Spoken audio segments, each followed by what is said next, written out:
Somber words written by Alfred Lord Tennyson about the catastrophic charge of Britain's bravest cavalry force, the Light Brigade. On October 25, 1854, with the Crimean War raging at the Battle of Balaclava, British commander Lord Raglan issued an order: attack the enemy before they could remove captured guns. But the order was vague, the target unclear, and the chain of communication broken. What followed was not a tactical strike, it was a death ride into enemy artillery surrounded by cannon on three sides. The Light Brigade obeyed without question. They rode boldly, they rode well, and they rode into disaster. The order was meant for a specific set of guns on the hills, but the messenger, Captain Nolan, delivered it without clarity and then died seconds after the charge began, taking the truth with him. Commanders Lucan and Cardigan, confused and under pressure, followed the orders as they interpreted it.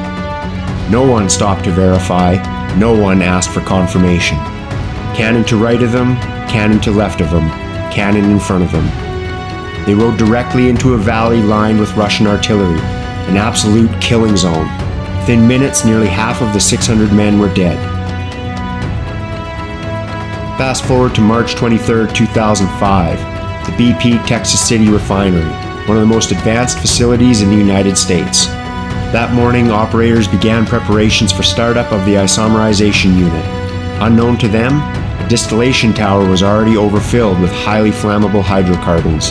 A single line in the logbook passed from night shift to day shift. Tower filled overnight. No mention of abnormal conditions, no warning of overpressure, no confirmation, no in-person conversation. At 1:20 p.m., vapor vented out and found an ignition source. The resulting explosion killed 15 people, injured 180 more, and caused devastation across the site. Just like the Light Brigade, people trusted vague information, acted without context, and walked straight into harm's way. Whether it's a war zone or a work site, vague instructions and poor communication led to the same result: disaster. In 1854, the Light Brigade was told to charge. They did, and they died. In 2005, a crew was told that the tower was filled. They assumed it was fine, and people died. Obedience is not clarity. Documentation is not understanding.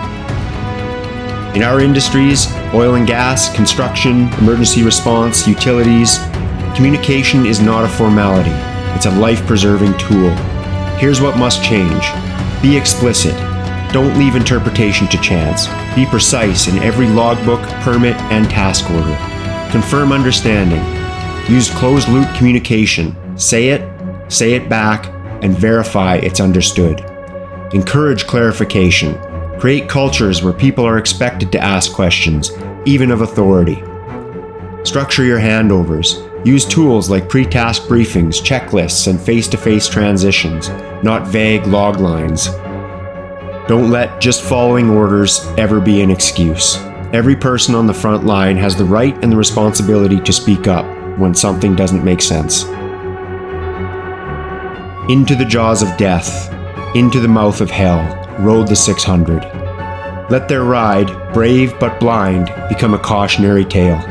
We honor the fallen, not just by remembering them, but by ensuring we don't repeat their fate. At All Around Performance, we encourage frontline workers and leaders in high-risk industries to communicate with clarity, lead with purpose, and protect their teams through every shift, every handover, and every task. Because performance without clarity is just chaos with confidence.